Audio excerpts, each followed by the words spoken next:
আসসালামু আলাইকুম রহমতুল্লাহি ওয়া বারাকাতু। গতকালকে আমি একটা ভিডিও করেছি, আপনারা দেখেছেন যে একটি হারানো বিজ্ঞপ্তি। 10 বছরের ফয়সাল নামের একটি ছেলে আমাদের ভোলার লালমোহন থানার ধলিগণগড়ের 2 নং ওয়ার্ড উত্তর ভেদুরিয়া হাজিরাট বাজার যে নুরানি মাদ্রাসা আছে, ওই মাদ্রাসা থেকে গত 28 তারিখে এই ফয়সাল নামের এই ছেলেটি হারিয়ে গিয়েছে। তো আমরা যখন একটা ভিডিও করেছি, অনেকে জানতে চেয়েছেন, আপনারা অনেক অনেক রেসপন্স করেছেন, অনেকে শেয়ার করেছেন। আপনাদের শেয়ারের মাধ্যমে আমরা গতকালকে এই ফয়সালকে সদরঘাট খুঁজে পেয়েছি।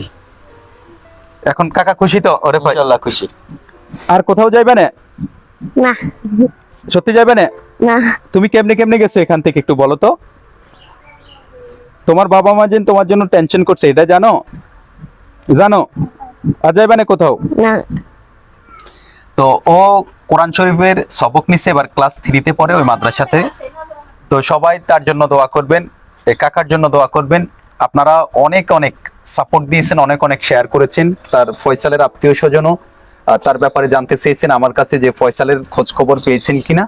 তো ভাবলাম আমি তো এক একজন করে কি সবাইকে বলা যাবে না, এই ভিডিওর মাধ্যমে আবার আপনাদেরকে জানিয়ে দিই। আপনারা যেমন ওই ভিডিওটা একটু শেয়ার করে সবাইকে কিংবা ফয়সালকে খোঁজার সহযোগিতা করেছেন, এই ভিডিওটি একটু শেয়ার করবেন যাতে করে সবাই জেনে যায়। তো সবাই ভালো থাকবেন। আর যাদের বাচ্চা কাচ্চা আছে, যে সমস্ত অভিভাবকগণ আছেন, আপনারা আপনাদের সন্তানকে একটু নজরদারি রাখবেন যাতে করে এই সমস্ত ছোটখাটো বাচ্চারা, হয়তো আমরা ভাগ্য ভালো তাকে এই প্রযুক্তির মাধ্যমে আমরা তাকে খুঁজে পেতে আপনাদের সহযোগিতার মাধ্যমে খুঁজে পেয়েছি খুব শর্ট টাইমের ভিতরে, কোনো হয়রানি ছাড়া।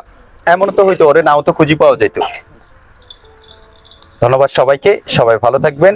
আসসালামু আলাইকুম রহমতুল্লাহি ওয়া বারাকাতুহু।